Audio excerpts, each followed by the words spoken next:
ہر کوئی یہی چاہتا ہے کہ ایک دن اس کے سارے مسئلے حل ہو جائیں اور کوئی ہوائی مدد اس کو مل جائے، لیکن ایسا ہوتا کسی کے ساتھ نہیں ہے۔ میرے ساتھ ایسا ہوا تھا، لیکن پھر اس کے بعد جو میں نے تماشا لگایا وہ بھی دنیا نے دیکھا۔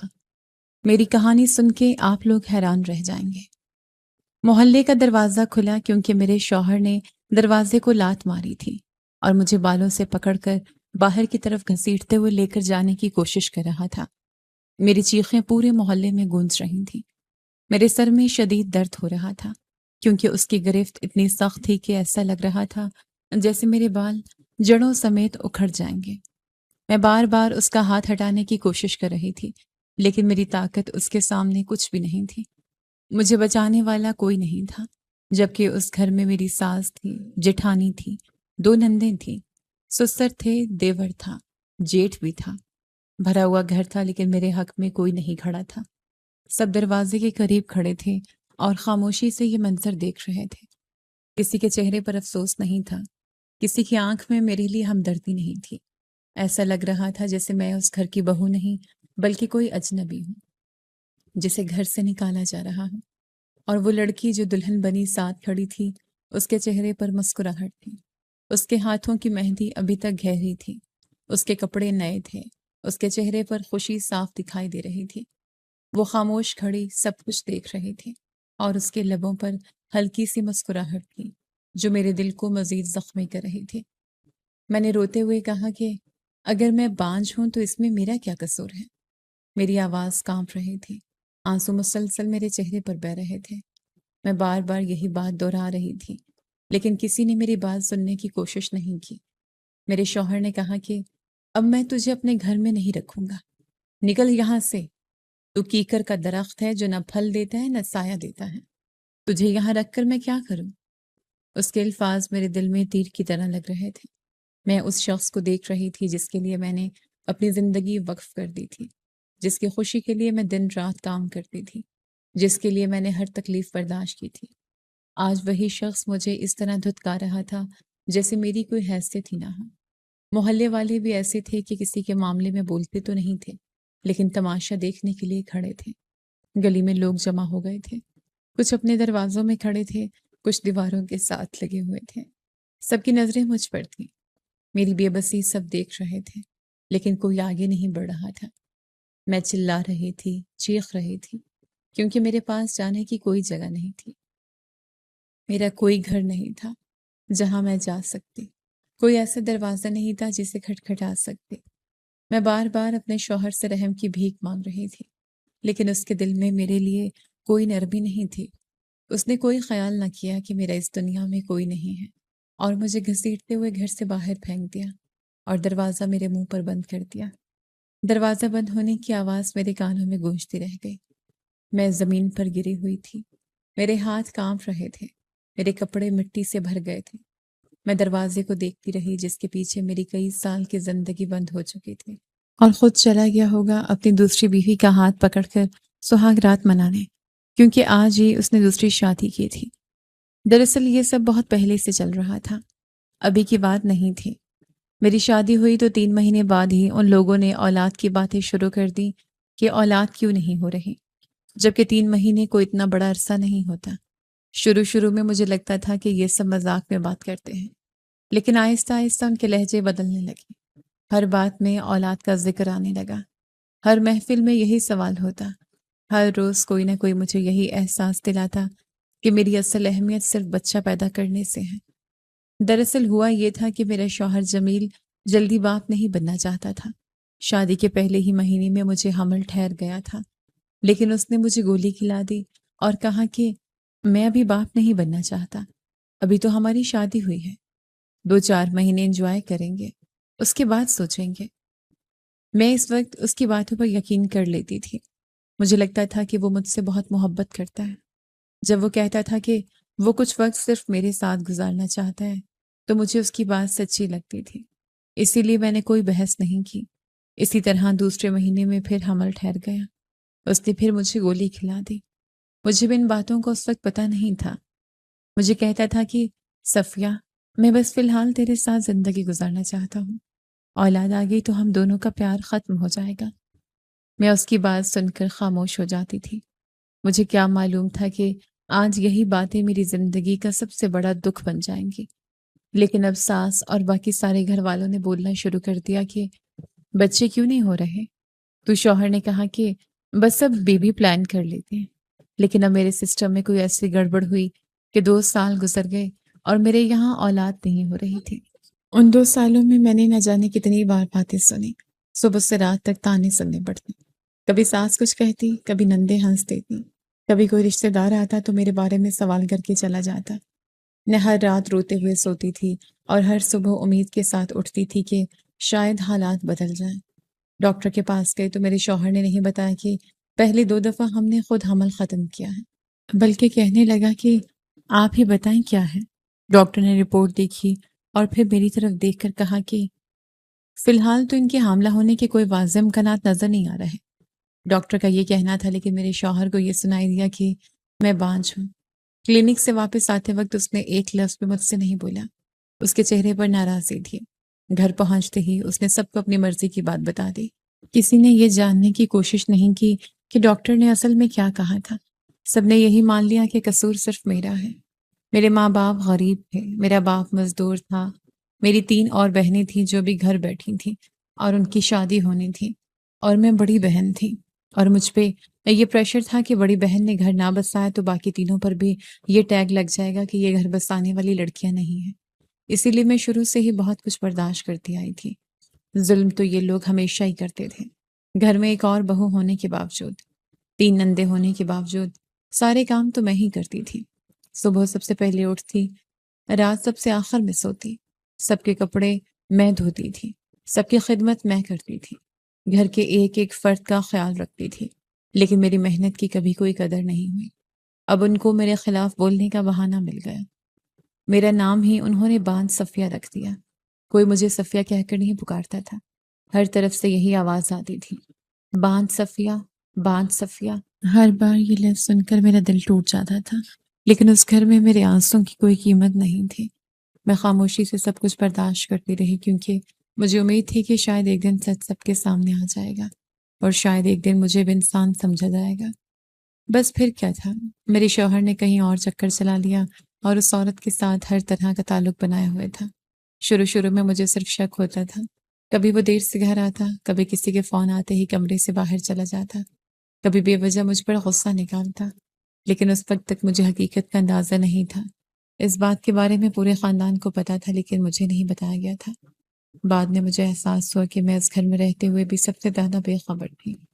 سب جانتے تھے کہ جمیل کی زندگی میں کوئی اور عورت آ چکی ہے، سب جانتے تھے کہ وہ اس کے ساتھ تعلق میں ہے، لیکن کسی نے مجھے ایک لفظ تک نہیں بتایا۔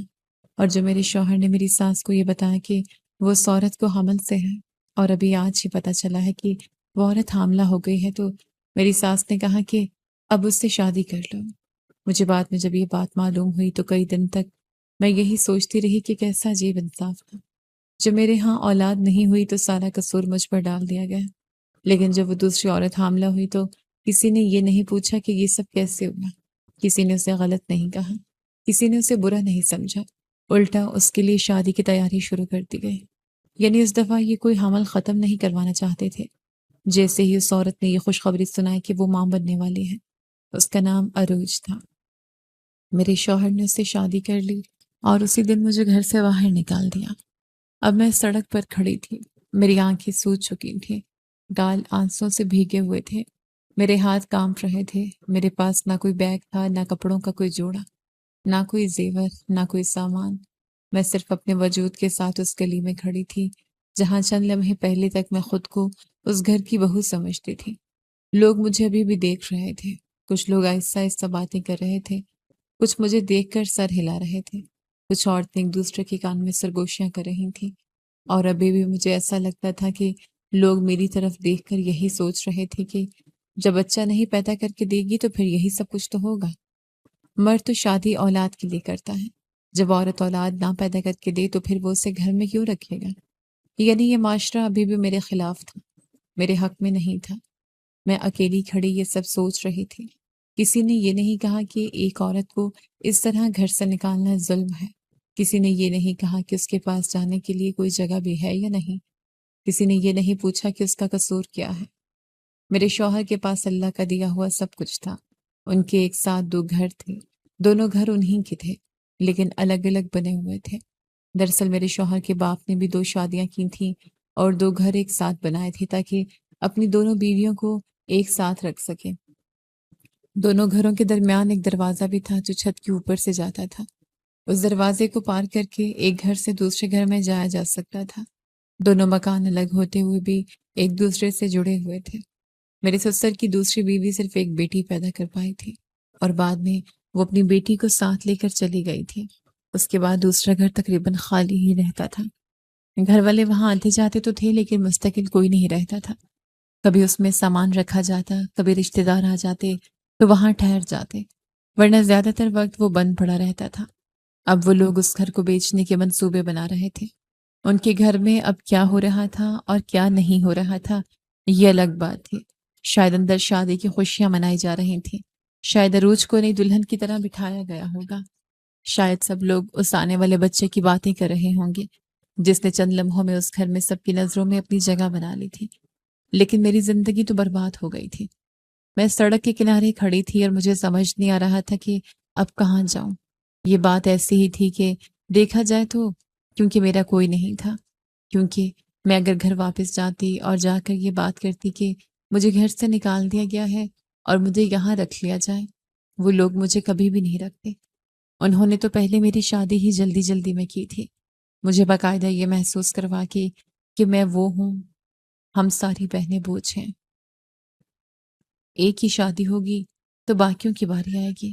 اس طرح کر کر آ کے تو مجھے نکالا تھا۔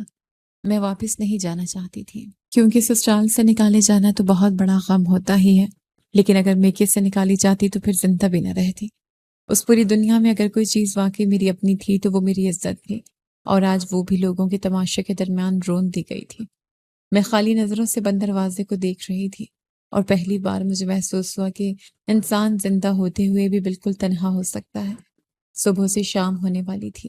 ہمارے گھر کے بالکل پیچھے ہی اسٹیشن تھا اور میں اسٹیشن پر بیٹھی تھی۔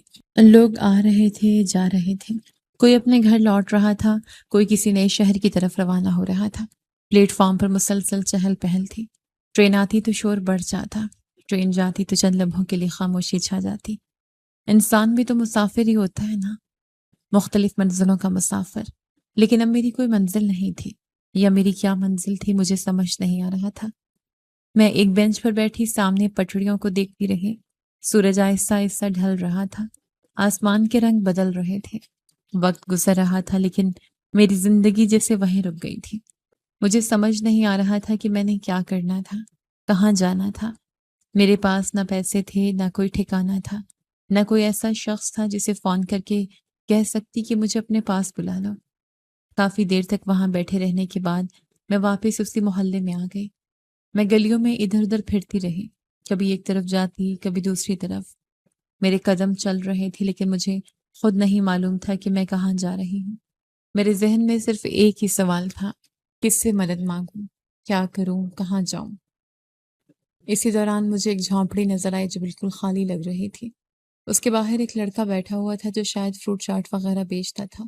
اس کے پاس ایک ٹھیلا کھڑا تھا اور وہ تھوڑا دیر کے لیے وہیں آرام کر رہا تھا۔ میں آہستہ آہستہ اس کے قریب گئی۔ میں نے اس سے پوچھا کہ یہ جھونپڑی کس کی ہے؟ اس نے میری طرف دیکھا اور بولا کہ ایک مزدور کی تھی، لیکن وہ 2-3 دن پہلے اس دنیا سے چلا گیا۔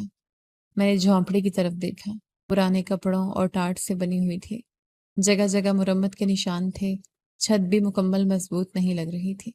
میں نے کہا کہ پھر اب یہ جھونپڑی کس کی ہے؟ وہ ہلکا سے مسکرایا اور بولا کہ جھونپڑی بھی کبھی کسی کی ہوتی ہے کیا؟ ایسے لگا لیتا ہے کوئی، کبھی یہاں تو کبھی وہاں۔ میں چند لمحے خاموش رہی، پھر میں نے پوچھا کہ کوئی آئے گا تو نہیں پوچھنے کے لیے اس بارے میں؟ اس نے حیرانی سے میری طرف دیکھا، پھر بولا کہ یہاں کوئی نہیں آتا۔ کیوں؟ آپ کیوں پوچھ رہی ہیں باجی؟ شکل و صورت اور کپڑوں سے تو ابھی بھی میں فقیر نہیں لگ رہی تھی۔ میرے کپڑے اگرچہ مٹی سے آلودہ تھے لیکن پھر بھی صاف ظاہر تھا کہ میں سڑکوں پر رہنے والی عورت نہیں ہوں۔ اس لیے وہ بھی جاننا چاہتا تھا کہ میں یہ سب کیوں پوچھ رہی ہوں۔ میں نے آہستہ سے کہا کہ مجھے سر چھپانے کی جگہ چاہیے۔ میری بات سن کر وہ چونک گیا۔ اس نے فوراً پوچھا کہ آپ کا گھر نہیں ہے؟ میں نے نظریں جھکا کر کہا کہ نہیں۔ وہ چند لمحے مجھے دیکھتا رہا، پھر بولا کہ کیوں؟ میرے ہونٹ ہلے لیکن آواز نہ نکلے۔ آخر میں نے صرف اتنا کہا کہ تمہیں سمجھ نہیں آئے گی۔ وہ خاموش ہو گیا۔ شاید اس نے محسوس کر لیا تھا کہ میرے اندر کوئی ایسا دکھ ہے جسے میں بیان نہیں کرنا چاہتی۔ کچھ دیر بعد وہ بولا کہ ٹھیک ہے، آپ ادھر رہ لیں، کوئی مسئلہ نہیں ہے، میں بھی ادھر قریب ہی رہتا ہوں۔ میں چپ ہو گئی۔ میرے پاس اس وقت شکر گزار ہونے کے لیے بھی الفاظ نہیں تھے۔ میں نے صرف سر ہلا دیا اور جھونپڑی کے اندر چلی گئی۔ اندر داخل ہوتے ہی میری نظر ایک بستر پر پڑی جو زمین پر بچھا ہوا تھا۔ ایک طرف چھوٹا سا چولہا رکھا تھا، ساتھ 2-3 برتن پڑے ہوئے تھے، ایک کونے میں پانی کا ڈرم رکھا تھا۔ بس یہی کل کائنات تھی اس جھونپڑی کی۔ میں آہستہ آہستہ اندر بیٹھی اور چاروں طرف دیکھنے لگی۔ کبھی سوچا بھی نہیں تھا کہ میں ایسی جگہ پر رہوں گی۔ چند دن پہلے تک میں ایک بھرے ہوئے گھر میں رہتی تھی۔ میرے پاس کمرہ تھا، الماری تھی، کپڑے تھے، روزمرہ کی ایک زندگی تھی، اور آج میں ایک اجنبی جھونپڑی میں بیٹھی تھی۔ میں ایک عورت تھی، ابھی میری شادی کو زیادہ وقت نہیں ہوا تھا، اور میں کس قسم کے حالات میں پڑ گئی تھی۔ میری ہمت بالکل ختم ہو چکی تھی۔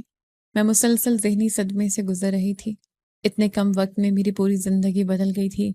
مجھے ایسا لگ رہا تھا جیسے میرے اندر سوچنے سمجھنے کی طاقت ہی باقی نہیں رہی۔ میرا دماغ جیسے مفلوج ہو گیا تھا۔ میں نہ مستقبل کے بارے میں سوچ پا رہی تھی اور نہ ماضی کو سمجھ پا رہی تھی۔ میں بس خاموش بیٹھی چھت کو دیکھتی رہی۔ مجھے ایسا لگ رہا تھا کہ جو میں کر رہی ہوں ٹھیک کر رہی ہوں، حالانکہ حقیقت میں مجھے خود نہیں معلوم تھا کہ میں کیا کر رہی ہوں۔ میں صرف تھک چکی تھی، اتنی تھک چکی تھی کہ اس وقت ایک ٹوٹی ہوئی جھونپڑی بھی مجھے کسی محل سے کم نہیں لگ رہی تھی، کیونکہ کم از کم اس کے اندر بیٹھ کر میں لوگوں کی نظروں سے چھپ تو سکتی تھی۔ رات کو کسی طرح وہیں پر سو گئی۔ سونا بھی کیا تھا، بس آنکھیں بند کر کے لیٹ گئی تھی۔ گرمی بہت زیادہ تھی۔ جھونپڑی کی چھت دن بھر کی دھوپ سے تپ کر انگاروں جیسی ہو گئی تھی۔ اندر ہوا کا کوئی خاص انتظام نہیں تھا۔ پسینہ مسلسل بہہ رہا تھا۔ کبھی میں ایک کروٹ لی تھی اور کبھی دوسرے۔ اوپر سے مچھر الگ کاٹ رہے تھے۔ کبھی کان کے پاس بھنبھناہٹ سنائی دیتی تو کبھی بازو پر شدید خارش ہونے لگتی۔ میں بار بار ہاتھ سے انہیں ہٹاتی لیکن چند لمحوں بعد پھر آ جاتے۔ ان سب تکلیفوں سے زیادہ مجھے اپنے خیالات پریشان کر رہے تھے۔ میں خاموشی سے لیٹی ہوئی وہ دن یاد کر رہی تھی جو شادی کے شروع میں اپنے شوہر کے ساتھ گزارے تھے۔ مجھے یاد تھا جب جمیل پہلی بار میرے لیے مٹھائی لے کر آیا تھا۔ مجھے یاد تھا جب وہ کام سے واپس آتے مجھے آواز دیتا تھا۔ مجھے یاد تھا جب وہ میری پسند ناپسند پوچھتا تھا اور چھوٹی چھوٹی باتوں کا خیال رکھتا تھا۔ اس وقت مجھے لگتا تھا کہ محبت کبھی کم نہیں ہوگی۔ مجھے یقین تھا کہ وہ ہمیشہ میرا خیال کرے گا۔ میں یہی سمجھتی تھی کہ دنیا میں اگر میرا کوئی اپنا ہے تو وہ جمیل ہے۔ لیکن جھونپڑی کی تاریک چھت کو دیکھتے ہوئے مجھے پہلی بار اپنی زندگی کا سب سے تلخ سبق سمجھ آ رہا تھا۔ عورت بڑی بے وقوف ہوتی ہے۔ شادی کے شروع میں ہونے والی مرد کی دلچسپی کو محبت سمجھ لیتی ہے، اس کے دل لگی کو عشق سمجھ بیٹھتی ہے، اس کے چند اچھے لفظوں کو عمر بھر کی وفاداری کا وعدہ مان لیتی ہے، اور جب حقیقت سامنے آتی ہے تو بہت دیر ہو چکی ہوتی ہے۔ میں جمیل کے بارے میں سوچتی رہی۔ جب تک میں نئی تھی اس کے لیے اہم تھی، جب تک اس کی توجہ مجھ پر تھی میں خاص تھی۔ پھر وقت بدل گیا، اور جب کھلونا پرانا ہو جاتا ہے تو اسے توڑ دیا جاتا ہے۔ میں اب اس کے لیے ایک پرانا کھلونا تھی، اور وہ نیا کھلونا لے آیا تھا۔ یہ سوچ سوچ کر میرا دل جل رہا تھا، آنکھوں سے آنسو بہتے جا رہے تھے۔ کبھی میں خاموشی سے روتی اور کبھی اپنے منہ پر ہاتھ رکھ لیتی تاکہ سسکیاں باہر نہ نکلیں۔ مجھے سمجھ نہیں آ رہا تھا کہ زندگی میں آگے کیا کرنا ہے، کل کیا ہوگا، 1 مہینے بعد کیا ہوگا، یا 1 سال بعد میں کہاں ہوں گی۔ ان سوالوں کا میرے پاس کوئی جواب نہیں تھا۔ اسی بے چینی اور تھکن کے عالم میں نہ جانے کب میری آنکھ لگ گئی۔ اگلی صبح سورج نکلنے سے پہلے ہی میری آنکھ کھل گئی۔ جھونپڑی کے باہر لوگوں کی آوازیں آنا شروع ہو گئی تھیں۔ میں باہر نکلی تو دنیا اپنے معمول کے مطابق چل رہی تھی۔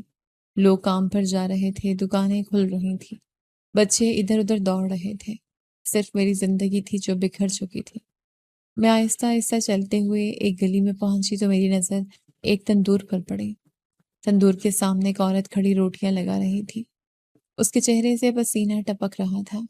ایک ہاتھ سے وہ روٹی کو پھیلاتی اور دوسرے ہاتھ سے تندور کی طرف بڑھا دیتی۔ ساتھ ساتھ آٹے کی پیڑی بھی بنا رہی تھی، لیکن صاف لگ رہا تھا کہ اسے مشکل ہو رہی ہے۔ کام بہت زیادہ تھا اور وہ اکیلی تھی۔ میں کچھ دیر کھڑی اسے دیکھتی رہی، پھر ہمت کر کے اس کے پاس گئی۔ میں نے کہا کہ میں تمہارے ساتھ کام کر سکتی ہوں؟ اس نے حیرت سے میری طرف دیکھا، پھر سر سے پاؤں تک مجھے دیکھا اور بولی کہ تم میرے ساتھ کام کرو گی؟ تم تو شکل سے کام والی نہیں لگتی۔ میں نے دھیمی آواز میں کہا کہ مجبور ہوں۔ میری آواز میں ایسی بے بسی تھی کہ شاید وہ فوراً سمجھ گئی کہ میرے حالات اچھے نہیں ہیں۔ اس نے چند لمحے سوچا، پھر بولی کہ ٹھیک ہے، پھر آٹا گوندھ دیا کرنا اور پیڑے بنا دیا کرنا، دن کے 300 روپے دوں گی تمہیں۔ میں نے فوراً کہا کہ منظور ہے۔ اس وقت 300 روپے بھی مجھے کسی خزانے سے کم نہیں لگ رہے تھے۔ اسی دن سے میں اس کے ساتھ کام کرنے لگے۔ تپتی دھوپ میں تندور کے پاس کھڑے رہنا آسان نہیں تھا۔ تندور کی آگ الگ جلتی تھی اور اوپر سورج الگ آگ برساتا تھا۔ کئی بار ایسا لگتا کہ چہرہ جھلس جائے گا۔ میرے ہاتھ مسلسل آٹے میں ڈوبے رہتے۔ میں آٹا گوندتی، پھر پیڑے بناتی، پھر مزید آٹا تیار کرتی۔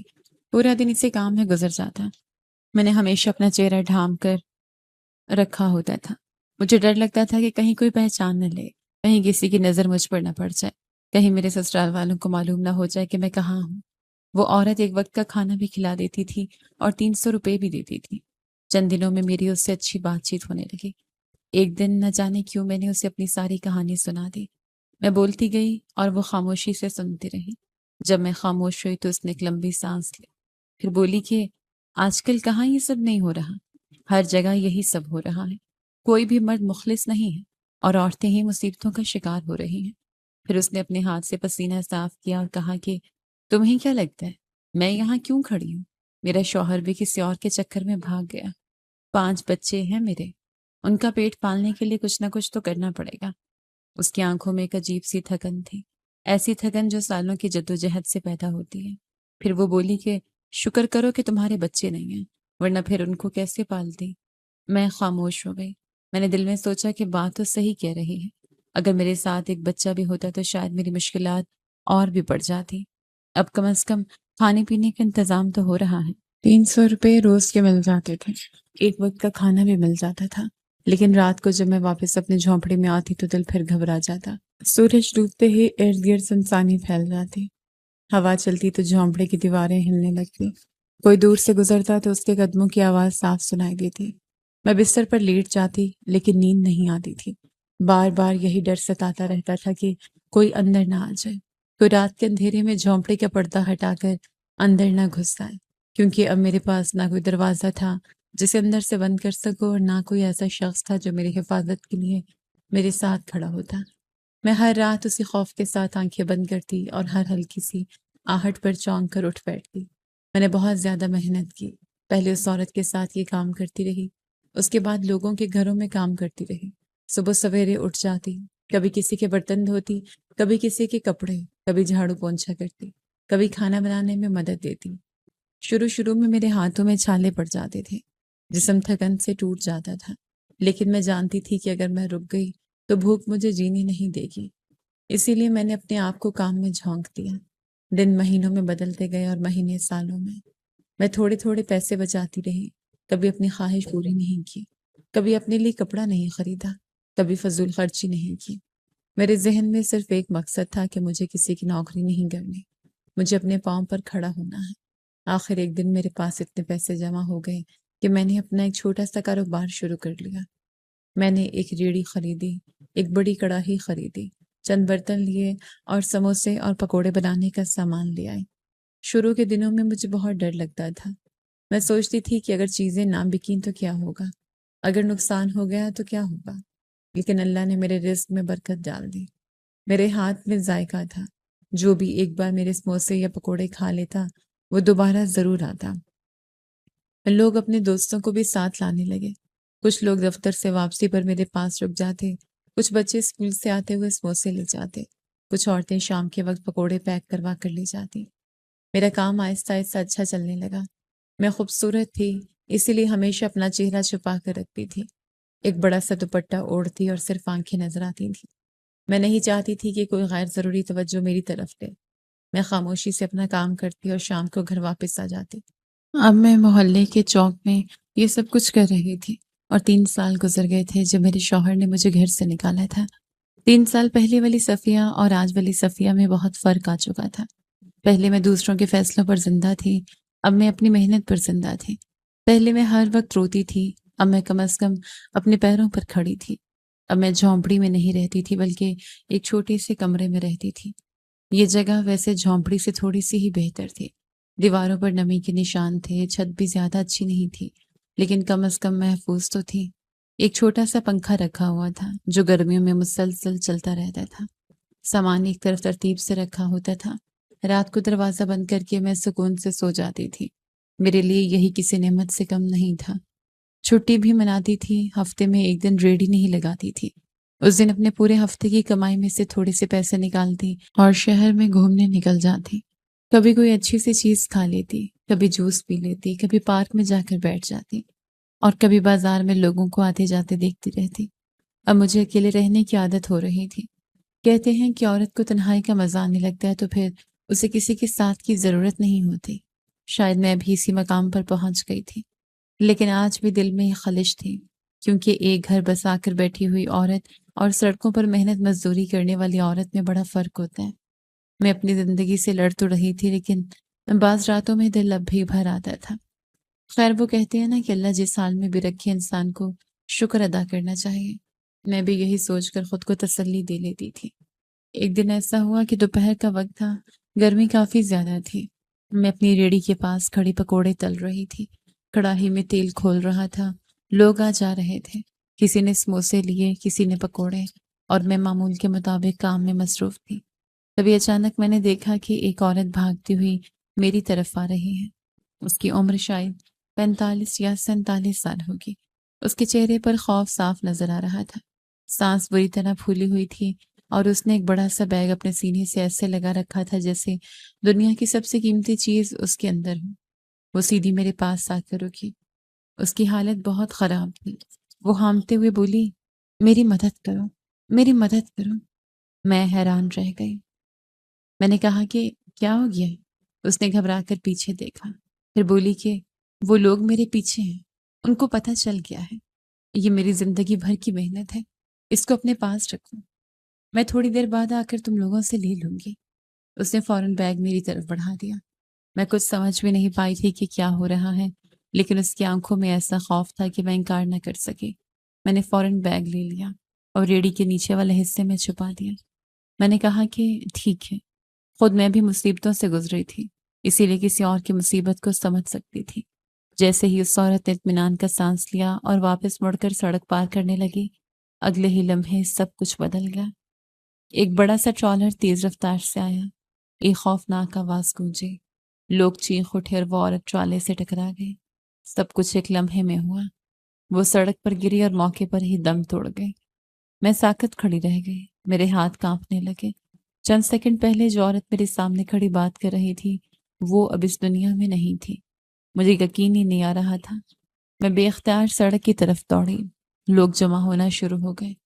کسی نے ٹرالے والے کو پکڑنے کی کوشش کی، کسی نے فون نکال لیا، کسی نے شور مچانا شروع کر دیا۔ میں نے دیکھا کہ جو لوگ اس کے پیچھے تھے وہ بھی اس طرف آئے۔ انہوں نے عورت کو زمین پر پڑا دیکھا، پھر ایک دوسرے کی طرف دیکھا اور یہ دیکھ کر کہ وہ زندہ نہیں رہی واپس مڑ گئے۔ ان کے چہروں پر عجیب سا تاثر تھا، جیسے وہ کسی مقصد کے لیے آئے تھے اور اب وہ مقصد ختم ہو چکا تھا۔ لیکن اس کا بیگ تو میرے پاس تھا، وہ اب بھی میری ریڑھی کے نیچے چھپا ہوا تھا۔ میں بھی باقی لوگوں کے ساتھ اس عورت کو اٹھانے میں مدد کرنے لگی۔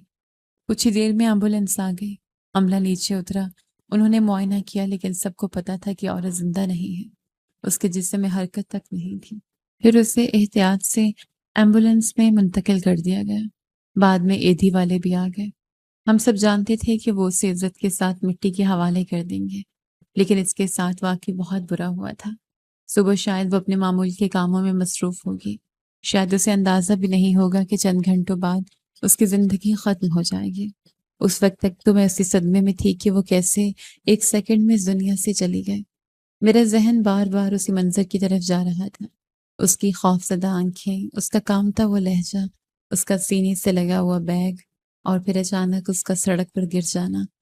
بیگ کے بارے میں جانتی تو تھی کہ وہ میرے پاس ہے، لیکن ابھی تک میں نے یہ نہیں سوچا تھا کہ اس کے اندر کیا ہو سکتا ہے۔ اس وقت میرے ذہن میں صرف ایک ہی منظر چھایا ہوا تھا، ایک زندہ انسان کا پل بھر میں اس دنیا سے چلے جانا۔ میں اپنا کام ختم کر کے گھر گئے، ریڑھی جا کر اپنی جگہ کھڑی کر دی۔ ہمیشہ کی طرح میں نے اسے زنجیر کے ساتھ لوہے کے ایک مضبوط کھمبے سے باندھ دیا تاکہ کوئی اسے چوری نہ کر سکے۔ پھر میں نے روز کی کمائی والے پیسے اٹھائے، اپنا سامان سمیٹا اور وہ بیگ بھی اٹھا لیا۔ بیگ اتنا بھاری تھا کہ کیا ہی بتاؤں۔ اسے اٹھاتے وقت میرے بازو میں درد ہونے لگا۔ کئی بار مجھے اسے ایک ہاتھ سے دوسرے ہاتھ میں منتقل کرنا پڑا۔ میں راستے بھر یہی سوچتی رہی کہ آخر اس کے اندر ایسا کیا ہے۔ گھر پہنچ کر میں نے پہلا دروازہ اندر سے بند کیا، پھر معمول کے مطابق نہائی دھوئی، کپڑے بدلے، کھانا کھایا اور کچھ دیر خاموش بیٹھی رہی، لیکن میری نظریں بار بار اسی بیگ کی طرف جا رہی تھیں۔ آخر میں نے ہمت کی اور بیگ اپنے سامنے کھینچ لیا۔ میں تو سمجھ رہی تھی کہ اس میں کپڑے ہوں گے یا شاید کوئی ایسی چیز ہوگی جو غریب عورت کے لیے قیمتی ہو سکتی ہے، لیکن جیسے ہی بیگ کھلا میری سانس رک گئی۔ میں چند لمحوں تک صرف بیگ کے اندر دیکھتی رہی۔ مجھے یقین ہی نہیں آ رہا تھا کہ میں کیا دیکھ رہی ہوں۔ اس کے اندر نوٹوں کے بنڈل بھرے ہوئے تھے۔ اتنے پیسے تھے کہ اگر میں گننے بیٹھ جاتی تو شاید میرا پورا ہفتہ گزر جاتا۔ میرے ہاتھ کانپنے لگے، دل اتنی تیزی سے دھڑکنے لگا کہ مجھے اپنی دھڑکنیں کانوں میں سنائی دے رہی تھیں۔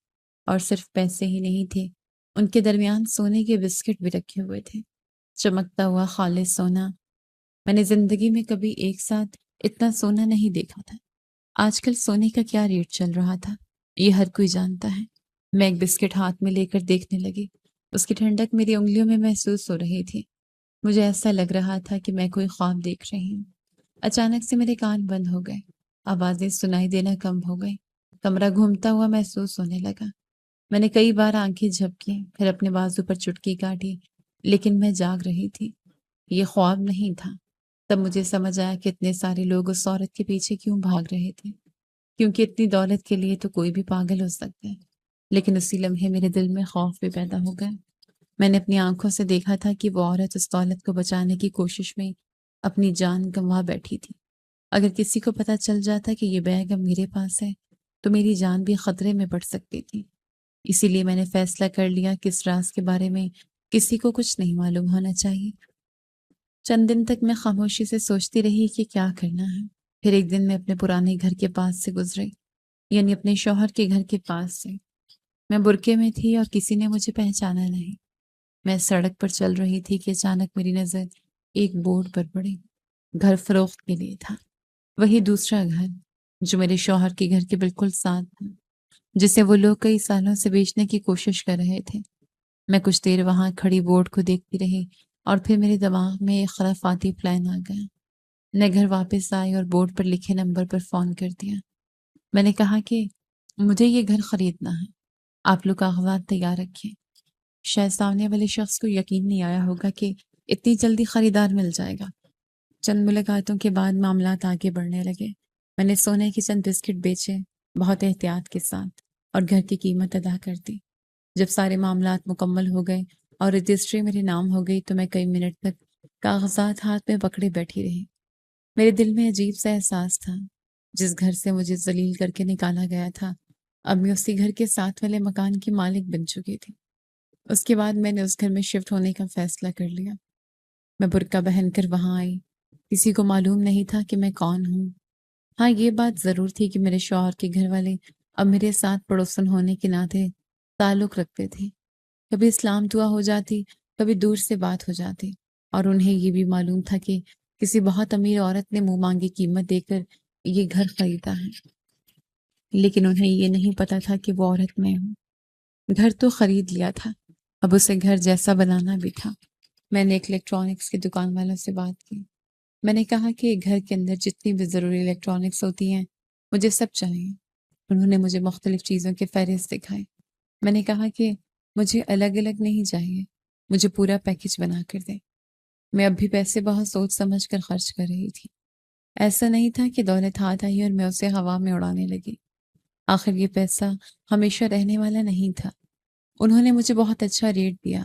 ایک فریج، ایک T V, washing machine, dryer machine, استری، blender machine, water cooler, air cooler اور گھر میں استعمال ہونے والی دوسری ضروری چیزیں۔ یہاں تک کہ AC بھی شامل تھا۔ چند دن بعد ایک بڑی گاڑی میرے گھر کے سامنے آ کر رکی۔ مزدور سامان اتارنے لگے، بڑے بڑے ڈبے اندر جا رہے تھے۔ محلے والے حیرت سے دیکھ رہے تھے۔ میرے شوہر کے گھر والوں کی نظریں بھی بار بار ادھر اٹھ رہی تھیں۔ سارا سامان اندر نصب کر دیا گیا۔ گھر کی شکل بدلنے لگی۔ اس کے بعد میں نے ایک فرنیچر والے سے رابطہ کیا۔ میں نے کہا کہ مجھے 2 کمروں کا مکمل فرنیچر چاہیے۔ گھر میں 4 کمرے تھے، لیکن فی الحال مجھے 2 کمروں کو ہی مکمل تیار کرنا تھا، ایک ڈرائنگ روم اور ایک بیڈ روم۔ چند دن بعد فرنیچر والے بھی آ گئے۔ بڑے بڑے صوفے، شیشے والی میزیں، الماریاں، ڈریسنگ ٹیبل، بیڈ، گدے، پردے، سب کچھ آہستہ آہستہ اپنی جگہ لگتا گیا۔ جب انسان کے پاس پیسہ ہو تو پھر کیا نہیں ہو سکتا۔ میں جب بھی سونا بیچنے جاتی یا سونا ایکسچینج کروانے جاتی تھی تو ہر دفعہ نیا حلیہ بنا کر جاتی تھی۔ کبھی اینک لگا لیتی، کبھی دوپٹے کا انداز بدل لیتی، کبھی مختلف برقعے پہن لیتی، اور ہر دفعہ الگ دکان پر جاتی تھی تاکہ کسی کو مجھ پر شک نہ ہو۔ ابھی تو میں نے سونے کے صرف 3 یا 4 بسکٹ بیچے تھے اور اتنا سب کچھ ہو گیا تھا، جبکہ میرے پاس ابھی بھی بہت دولت باقی تھی۔ میں نے باقی سونا اور پیسے گھر میں ایسی جگہ چھپا دیے جہاں کسی کے وہم و گمان میں بھی نہ آ سکتے تھے۔ پھر ایک دن میں شاپنگ مال چلی گئی۔ کئی سال بعد میں نے اپنے لیے دل کھول کر خریداری کی۔ میں ایک دکان سے دوسری دکان جاتی رہی، کبھی کپڑے دیکھتی، کبھی جوتے، کبھی بیگ، کبھی گھر کی سجاوٹ کا سامان۔ میں نے اپنے لیے 10-15 جوڑے خریدے، ان کے ساتھ جوتے اور دوسری ضروری لوازمات، کچن کا سامان، برتن، کراکری اور نہ جانے کیا کیا۔ پورا ہفتہ خریداری اور سامان سیٹ کرنے میں گزر گیا، اور صرف ایک ہفتے کے اندر اندر وہ خالی گھر مکمل طور پر بدل گیا۔ اب وہ کسی امیر گھرانے کا گھر لگتا تھا۔ میرے شوہر کے گھر والے بھی حیران تھے۔ وہ سوچ رہے تھے کہ کوئی انتہائی امیر عورت آئی ہے جس نے پورے گھر کو بھر دیا ہے، گھر کی شکل ہی بدل دی ہے۔ اور سچ پوچھیں تو ان کے اپنے گھر میں تھا ہی کیا، الیکٹرانکس کے نام پر ایک فریج اور استری۔ باقی لوگ چارپائیوں پر سوتے تھے اور بیڈ صرف ہمارے پرانے کمرے میں تھا۔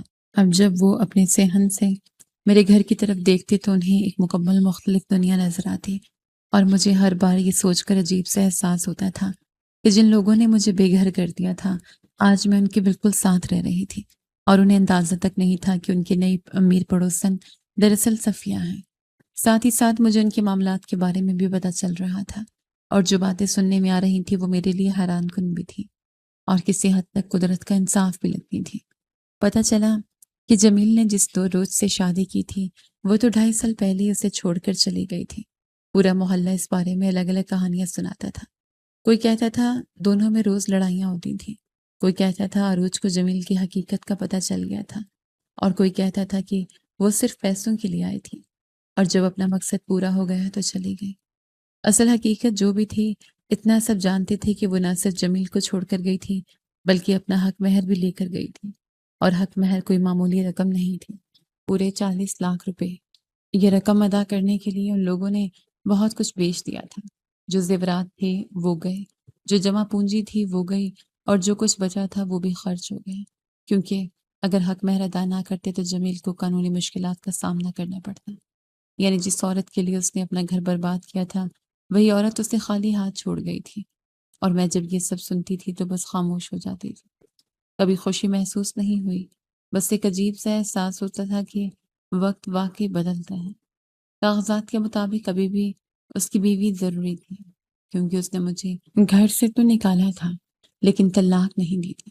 خیر میں نے اپنے لیے ایک اعلیٰ نسل کا کتا بھی رکھ لیا تھا، جرمن شیفرڈ۔ جب پہلی بار میں اسے گھر لائی تو وہ بھی جوان تھا، لیکن اس کی جسامت ہی ایسی تھی کہ دیکھنے والا ایک بار ضرور رک جاتا۔ اس کا رنگ گہرا سنہری اور کالا تھا، آنکھیں بہت تیز تھیں اور وہ ہر وقت چوکس رہتا تھا۔ میں نے اس کا نام جڈ رکھا۔ میں اکیلی رہتی تھی، اس لیے مجھے ایک محافظ کی ضرورت بھی تھی۔ میں نے اسے چھت پر رکھا اور اس کے لیے لکڑی اور لوہے کا ایک اچھا سا گھر بھی بنوا دیا۔ روز صبح میں اسے کھانا دیتی، اس کے ساتھ کھیلتی، اسے نہلاتی، اور آہستہ آہستہ وہ مجھ سے اس طرح مانوس ہو گیا جیسے میں ہی اس کی پوری دنیا ہوں۔ اب اگر میرے گھر میں کوئی پاؤں بھی رکھتا تھا تو وہ فوراً بھونکنا شروع کر دیتا تھا۔ اور جرمن شیفرڈ کتے کی ایک بڑی اچھی بات ہوتی ہے کہ وہ اپنے مالک سے بے حد وفادار ہوتا ہے، اور اپنے مالک کو خطرہ محسوس ہو تو فوراً سامنے آ جاتا ہے، اور اس کی مالک میں تھی۔ ایک دن دوپہر کا وقت تھا، ہوا ہلکی ہلکی چل رہی تھی، میں چھت پر بیٹھی تھی، بہت دن بعد دل اچھا تھا۔ میں نے نقاب اتار رکھا تھا۔ جیڈ میرے ساتھ کھیل رہا تھا۔ کبھی وہ میرے ہاتھ کو ناک سے دھکا دیتا، کبھی گیند اٹھا کر میرے پاس لے آتا اور میں ہنس رہی تھی۔ اتنے میں میری ایک نند کی نظر مجھ پر پڑ گئی۔ اس نے مجھے دیکھا، پھر دوبارہ دیکھا اور پھر جیسے اسے یقین آ گیا ہو، وہ تقریباً دوڑتے ہوئے نیچے گئی اور چند لمحوں بعد ان کے گھر سے شور سنائی دینے لگا۔ یہ تو صفیہ بھابی ہے، یہ تو صفیہ بھابی ہے۔ اس کے پاس اتنا پیسہ کہاں سے آ گیا؟ یہ تو ہمارا گھر بھی خرید چکی ہے، گھر کو محل بنا دیا۔